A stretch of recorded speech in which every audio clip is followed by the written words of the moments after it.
미국에서도 정치인들이요, 선거를 할 때에 가장 많이 하는 단어가 무엇일까요? 미국의 대통령이라든지 정치인이라든지 누구든지 스피치, 말을 할 때에, 대중에게 말할 때 가장 많이 쓰는 세 단어가 있습니다. 그것은 바로 for peace, 평화를 위해서, for family, 가족을 위해서, for children, 아이들을 위해서, peace, family, children이라는 말을 가장 많이 씁니다. 스피치의 대가였다라는 오바마 대통령도 그랬고, 트럼프도 그렇고, 지금의 바이든 대통령도 그렇고, 대통령 나가는 사람들이 제일 많이 하는 말이 아메리카의 평화를 위해서, 미국의 가족을 위해서, 우리 아이들을 위해서, 이 말을 가장 많이 쓰고 미국 사람들도 제일 좋아하는 단어입니다. 근데 우리나라 정치인들은 가장 많이 쓰는 단어 가만 보니까요, 경제 발전 혹은 통일, 집값 안정, 물론 중요한 이슈들이지만 벌써 그 목적의 차이가 있다는 게 느껴지죠. 미국에서는 평화와 가족과 아이들을 가장 중요하게 여긴다는 것이에요. 그래서 모든 정책이 다 거기서 맞춰져 있죠. 가족을 위한 프로그램이라든지, 혹은 아이들이 귀하기 때문에 아이들이 학대받는다던가 아이들이 어려움을 당하고 있는 거 나라에서 책임져 줍니다. 우리나라도 가만 보게 되니까 점차 이러한 분위기가 우리나라에도 적용되고 있어요. 이제는 가족을 중요하게 생각하지요. 그리고 아이들이 올바로 교육을 받고 있는지, 제대로 된 교육을 하고 있지 않으면 처벌을 하는 것을 볼 때에 우리나라도 이제 사람들이 가족과 아이들에게 중심을 두고 있구나라는 것을 보게 됩니다. 이처럼 가족이라는 것, 이 가정이라는 것이 우리의 삶에 매우 중요합니다. 맛있는 음식 하나라도 가족과 나눠 먹고 싶은 것이 우리의 마음이라면은, 사랑하는 가족에게 내가 전할 수 있는 최고의 선물은 무엇일까요? 우리 가족이 하나 되고 축복받는 가정이 되기 위해서 내가 할 수 있는 최고의 노력과 선물은 무엇일까요? 바로 예수 그리스도를 전하는 것임을 믿으시기 바랍니다. 자녀에게 물려줄 수 있는 최고의 유산은 무엇일까요? 저 높이 쓴 건물이 아니라 자녀에게 물려줄 최고의 유산은 바로 예수 그리스도를 올바로 믿는 믿음의 유산인 줄 믿습니다. 내가 사랑하는 부모에게 드릴 수 있는 최고의 효도는 무엇일까요? 바로 구원자 되시는 예수님 믿어 천국 가게 하는 것, 그것이 부모에게 할 수 있는 최고의 효도라는 것이죠. 가정이 화목하고 행복할 수 있는 방법 무엇일까요? 우리 가정이 예수 안에 하나 될 때에 비로소 우리는 행복한 가정이 될 수 있음을 믿으시기 바랍니다. 왜냐하면 가정을 만드신 분은 하나님이시기 때문이지요. 하나님께서 천지를 창조하시고 남자인 아담과 여자인 하와를 만드십니다. 창세기 1장 27절에 말씀하고 있어요. 하나님이 자기 형상 곧 하나님의 형상대로 사람을 창조하시되 남자와 여자를 창조하시고, 그리고 창세기 2장 24절에 말씀합니다. 이러므로 남자가 부모를 떠나 그의 아내와 합하여 둘이 한 몸을 이룰지니라.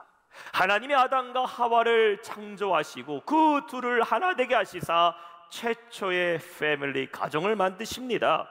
가정을 이루는 것은 남자와 여자가 만나 하나 될 때에 가정이 이루어지는 것이고, 이것이 분명한 창조의 목적이고 가정의 시작입니다. 따라서 행복한 가정을 될 수 위해서는 무엇이 하나 되어야 됩니까? 그 가정을 이루시게 하시고 가정을 만드신 하나님 중심으로 하나 될 때에 비로소 가정은 행복한 가정이 될 수 있다는 것이에요. 오늘 본문의 31절은 말씀하고 있어요. 이르시되 주 예수를 믿으라, 그리하면 너와 내 집이 구원을 받으리라 하고, Believe in the Lord Jesus and you will be saved and you and your household. 예수 그리스도를 믿으라, 그리하면 너와 내 집이 구원을 받으리라. 우리가 예수님을 구주로 믿는 것은 개인의 신앙의 고백에서부터 시작됩니다. 이루어집니다. 내가 예수님을 믿는다고 고백할 때에 나에게 구원이 임하게 되는 것이죠. 그러나 성경은 나만 예수 믿고 구원받는 것으로 끝나는 것이 아니라 너와 내 집이 구원을 함께 받을 것을 명령하고 있습니다. 왜 그럴까요? 하나님이 원하시는 가정의 모습, 행복한 가정은 온 가족이 함께 예수 믿어 함께 구원받는 것을 하나님은 원하신다라는 것입니다. 오늘 말씀을 통해서 우리 모든 영락의 가정들이 예수 그리스도로 하나된 가정 되시기를 주님의 이름으로 축원합니다. 믿지 않는 우리 가족 식구들에게 이번 명절을 통하여 예수님을 전함으로 하여 놀라운 구원의 역사가 그 가정 가운데 이루어지고, 믿는 가정은 다시 한번 예수 그리스도 중심으로 한마음 한 사명으로 나아가는 가정의 회복이 있기를 주님의 이름으로 축원합니다. 오늘 말씀의 첫 번째는 어떻게 하여야 구원을 얻으리까입니다. 자, 오늘 본문의 배경은 빌립보 감옥에서 일어난 배경 사건입니다. 바울과 실라가 빌립보에서 복음을 전하다가 귀신 들린 한 여인을 고쳐주게 됩니다. 그러자 이 귀신 들린 여인을 데리고 점을 쳐주면서 돈을 벌던 사람들이 바울과 실라를 고발하게 됩니다.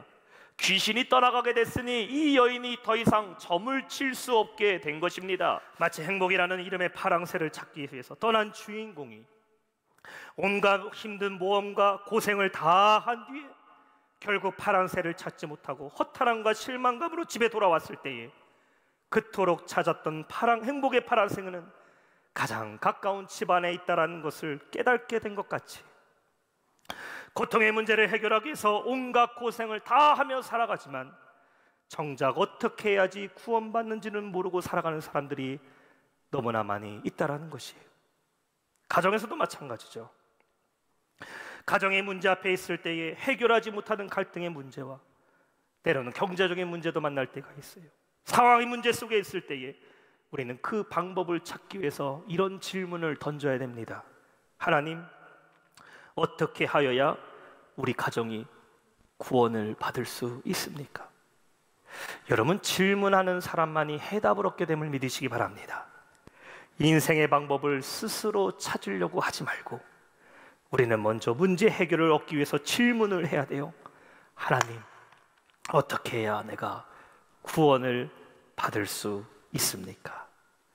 자, 이 간수의 질문에 사도 바울은 마치 기다렸다는 듯이 이러한 해답을 얘기하게 됩니다. 오늘 말씀의 두 번째는 주 예수를 믿으라입니다. 우리 31절 말씀 한 몫을 한번 읽어봅니다. 시작. 주 예수를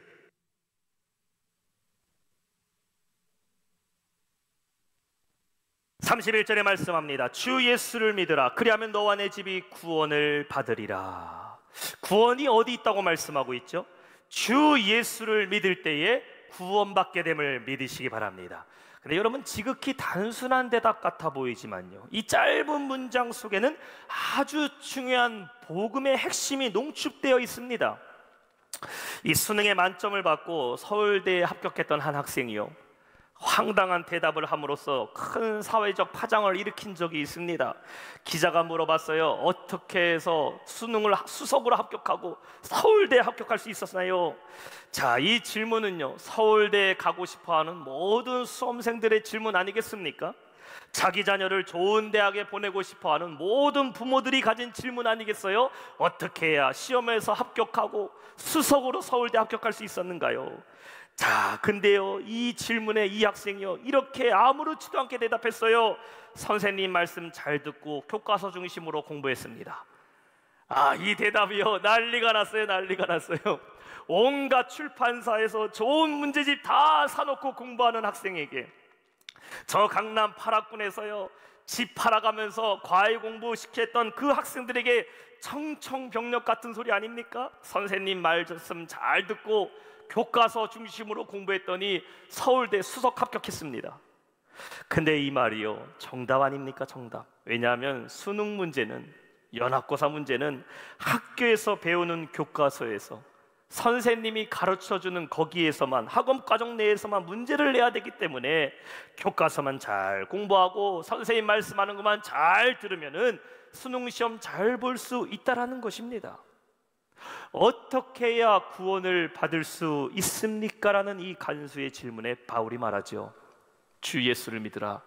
그리하면 너와 내 집이 구원을 받으리라. 너무나 쉬워 보여요.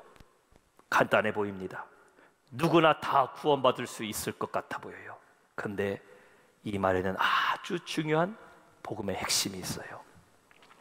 바울은 그냥 예수를 믿으라고 하지 않았습니다. 뭐라고 말했어요? 주 예수를 믿으라. Believe the Lord Jesus. 여기서 주라는 말은 쿠리오스라는 말이에요. 쿠리오스. 영어로는 Lord, Master라는 말입니다. 우리말로 얘기하면 주인, 주인님이라는 말이죠. 누가 주인님이라고 부릅니까? 종들이 주인에게 부르는 말입니다. 자기 자신이 주인에게 외칠 때에 쿠리오스, 주인이시여, 주님이시여라고 말하는 것이에요. 구원이 뭐다? 주님을 내 삶의 주인으로 모시는 것. 예수님을 나의 삶의 주인으로 모시는 것이 구원이라는 것이에요. 내가 주인 아닙니다. 주님이 주인이에요. 나는 그의 종이고 나는 주님을 섬기는 자가 되는 것. 주 예수를 믿으라. 우리의 삶의 위치가 바뀌어야 된다는 겁니다. 예수님 믿기 전에는 내가 주인이죠. 내가 주인이에요. 내 삶은 내 마음대로 살아도 됩니다. 왜냐하면 내 인생은 내가 주인이기 때문에. 그러나 이제 누가 주인이 됐다라는 겁니까? 주님이 주인이 되는 것이 구원받은 자의 삶임을 믿으시기 바랍니다. 간수의 입장에서는 이 말이 누구보다 더 잘 이해가 되었을 것이에요. 왜냐하면 그는 스스로 목숨을 끊으려고 했어요. 왜 그렇습니까? 그의 주인이 지키라고 명령했던 죄수들을 지키지 못했기 때문에 그는 스스로 목숨을 끊으려 했던 것입니다. 근데 이제 그에게 바울이 말합니다. 너에게 주인은 로마 군대가 주인이 아니고 이 빌립보 성의 총리가 주인이 아니라 바로 예수 그리스도를 주인으로 모시고 살아야 구원을 받는다라는 것입니다. 눈에 보이는 주인에게도 충성을 다하기 위해서 목숨까지 내어놓는데 예수님을 내 삶의 주인으로 모시고 구원받고 살아가기 위해서는 모든 것을 내어놓는 삶을 살아야 한다라는 것이죠. 여러분에게 한번 질문할게요. 여러분은 구원받은 자들입니까? 누가 여러분의 삶의 주인입니까? 누구를 위해서 여러분 목숨을 바칠 정도로 충성하실 수 있습니까? 그 대답은 바로 예수 그리스도인 줄 믿습니다. 문제는 여전히 내가 주인이면 안 돼요. 우리의 삶의 주인은 예수님이심을 믿으시기 바랍니다. 그리고 주 예수를 어떻게 하라? 믿으라 라고 말씀하고 있죠. 믿으라는 말은 뭡니까? 원어는 피스티오라는 말이에요. 믿다, 맡기다 라는 것이에요. 따라합시다. 믿다, 맡기다. 주님을 내 삶의 주인으로 모시고 그분을 믿고 그분께 모든 것을 맡길 때 비로소 구원이 임하게 되는 겁니다.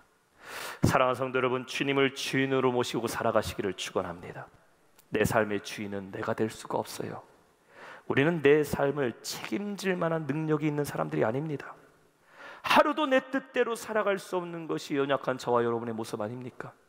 주님이 주인이 되셔야 될 줄 믿습니다. 주님께 내 삶을 맡기고 그분을 의지할 때에 주님께서 우리의 삶을 구원케 하실 줄 믿습니다. 여러분의 가정을 물어봅시다. 여러분의 가정의 주인은 누구입니까? 물질을 책임지고 재정을 책임지는 아버지가 가정의 주인입니까? 가정을 돌보고 살림을 하고 있는 목소리 큰 어머니가 가정의 주인입니까? 금이야 오기야 키우고 있는 여러분의 자녀가 여러분 가정의 주인입니까? 아닙니다. 우리 가정의 주인은 예수님이 주인이 되셔야 될 줄 믿습니다. 그래야 주님이 그 가정을 지키시고 보호하시는 겁니다. 가정은 누굴 믿고 살아야 될까요? 물질 믿고 살아야 됩니까? 사람 믿고 살아야 되는 겁니까? 아닙니다. 가정은 주님을 믿고 살 때에 주님께서 그 가정을 구원케 하실 줄 믿습니다. 주 예수를 믿으라. 그리하면 너와 내 집이 구원을 받으리라. 이 놀라운 구원의 역사가 여러분 모든 성도의 가정 가운데 임하기를 주님의 이름으로 축원합니다. 오늘 말씀의 마지막 세 번째는 온 집안이 크게 기뻐하니라입니다. 34절 말씀 봅니다. 그들을 데리고 자기 집에 올라가서 음식을 차려주고 그와 온 집안이 하나님을 믿음으로 크게 기뻐하니라.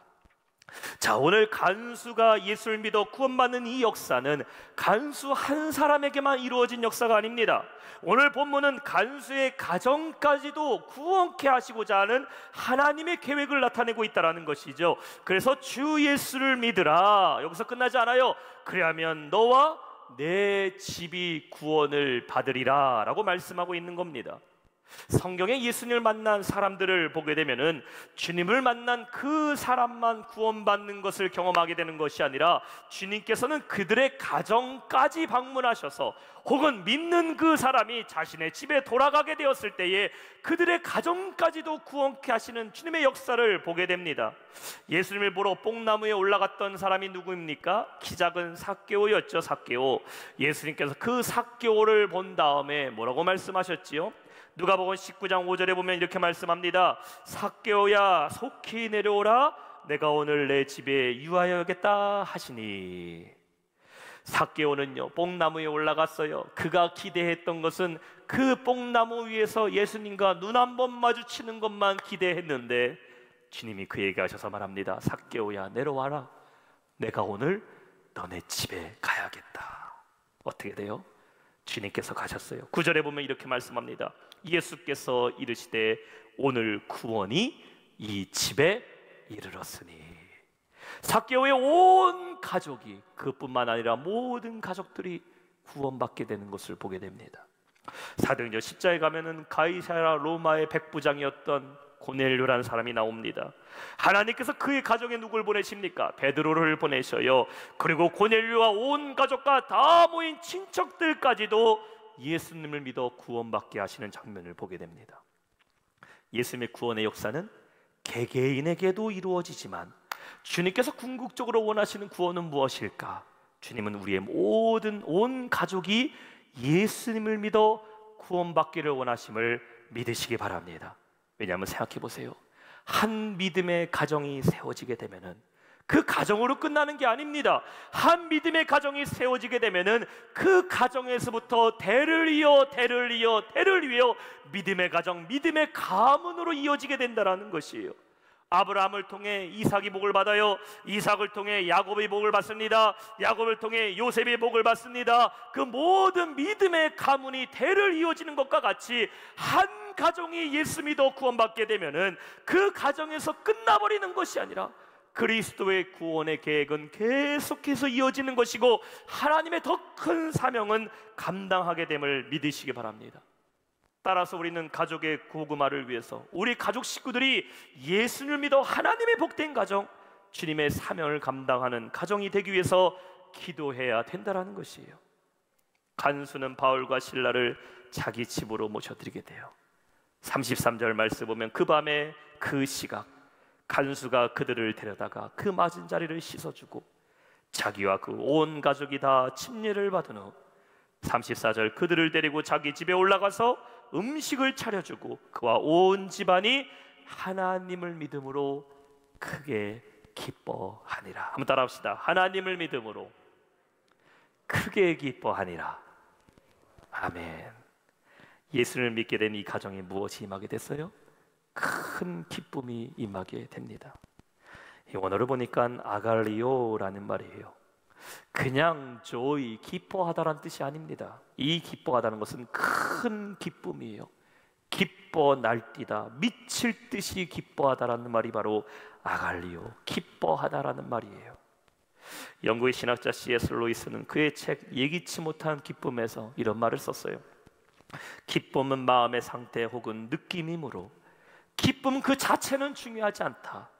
기쁨의 참된 가치는 기쁨의 대상에 있다라고 말했습니다. 돈을 많이 벌면 사람 마음이 기쁩니다. 그런데 그 기쁨이 영원하지 않아요. 내가 삶 가운데 성공을 이루었다, 기쁩니다. 그러나 그 기쁨도 영원하지는 않습니다. 그러나 예수 그리스도를 믿음으로 오는 기쁨은 영원한 기쁨이에요. 세상과 비교할 수 없는 큰 기쁨이 우리 안에 임하게 됨을 믿으시기 바랍니다. 오늘 간수의 집에 이렇게 큰 기쁨이 임하였다라는 것이에요. 누구를 통한 기쁨입니까? 예수 그리스도를 믿음으로 오는 기쁨이 임했어요. 그 대상이 예수님이 되니 큰 기쁨이 그 가정에 임하게 되었습니다. 사랑하는 성도 여러분, 이러한 큰 기쁨이 여러분의 가정에 임하기를 주님의 이름으로 축원합니다. 오늘날 가정에 문제가 있어요? 이 기쁨을 잃어버린 것 아닙니까? 믿지 않는 가정도 구원의 기쁨으로 인해서 큰 기쁨이 회복되어야 될 줄 믿습니다. 그런데 문제는 믿는 가정에서도 내가 구원받은 가정임에도 불구하고 기쁨을 잃어버린 가정들이 많이 있습니다. 부모님 모태신앙이에요. 자녀들도 모태신앙입니다. 우리 가정 예수 믿는 구로 하면은 2대, 3대, 5대 가족 대대로 예수 믿는 가정입니다. 근데 그 가정 안에 들어가 보니 기쁨이 없어요. 찬양도 없습니다. 하나 되는 게 하나도 없어요. 문제는 무엇일까요? 여러분의 가정에 주님을 모시고 계십니까? 아니면 주님은 문 밖에 서 계시고 형식적인 믿음 생활만 지금 하고 계신 것입니까? 주님을 주인으로 모셔드린 가정 되시기를 주님의 이름으로 축원합니다. 예수님 중심의 가정이 돼야 돼요. 부모도 예수님 중심으로 살아야 되고, 믿음으로 순종하는 부모가 돼야 되고, 자녀들도 올바른 신앙으로 예수님을 주인으로 모시고 살아갈 때에 그 가정이 구원받은 가정, 기쁨의 가정 될 줄 믿습니다. 아버지의 모습에서 예수님의 성품이 보이고, 어머니의 모습에서 예수님의 사랑이 드러나고, 자녀들의 모습에서 예수님의 순종이 보여질 때에 그 가정 주님이 주시는 기쁨으로 충만한 가정 될 줄로 믿습니다. 오늘 말씀 맺겠습니다. 오늘 간수의 집에 큰 기쁨이 임하게 되었어요. 근데 만약에 간수가 스스로 목숨을 끊었다면 아마 오늘 이 가정은 가장 큰 불행에 빠지게 되었을 것입니다. 불행이 큰 기쁨으로 바뀌게 된 전환점은 무엇이었습니까? 예수 그리스도가 계셨습니다. 예수 그리스도를 믿음으로 불행한 가정에서 가장 큰 기쁨의 가정으로 바뀌게 됐어요. 여러분의 가정이 기쁨의 가정이 되는 것은 누굴 통해 가능할까요? 열심히 돈을 벌어오는 아버지를 통해서, 가정의 살림을 다 책임지는 어머니를 위해서, 이쁜 짓 하고 효도하는 자녀들 통해서 그 가정의 기쁨이 이루어지는 겁니까? 아닙니다. 우리 가정의 진짜 큰 기쁨은 예수 믿는 가정 될 때에, 주님이 주인 되는 가정 될 때에 그 가정에 기쁨이 임하게 되는 겁니다. 그렇게 하기 위해서 여러분이 주님의 종이 돼야 돼요. 스스로 섬기는 자가 돼야 됩니다. 그리고 주님만을 믿어야 돼요. 믿지 않는 가족 식구들에게 여러분 담대히 이 복음을 전하시기를 바랍니다. 오직 예수님만이 기쁨이고 예수님만이 축복입니다. 한번 따라합시다. 예수님만이 기쁨이고, 큰 소리로 예수님만이 축복입니다. 아멘. 그래서 여러분 온 가족이 다 예수 믿어 구원의 기쁨을 함께 나누는 기쁨의 복된 가정 되시기를 주님의 이름으로 축원합니다. 또한 여러분 믿음의 가정들 우리 교회에 다 계시잖아요. 여러분 믿음의 가정들은 어떻습니까? 이 기쁨 회복해야 돼요. 오늘날 여러분의 가정은 어떠해요?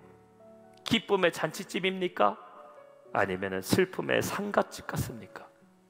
집안에 냉기가 감돌고 항상 긴장감이 감돌아서 서로를 경계하고 있는 가정, 이거 불행한 가정입니다. 주님이 주시는 은혜로 말미암아 서로를 섬기고 주님을 주인으로 모시는 복된 가정으로 회복하기를, 이 좋은 명절날 추석을 통해서 그리스도의 복음이 전파되고 복된 기쁨의 소식들이 넘쳐나는 가정으로 회복되는 우리 모든 영라의 가정 되시기를 주님의 이름으로 축원합니다.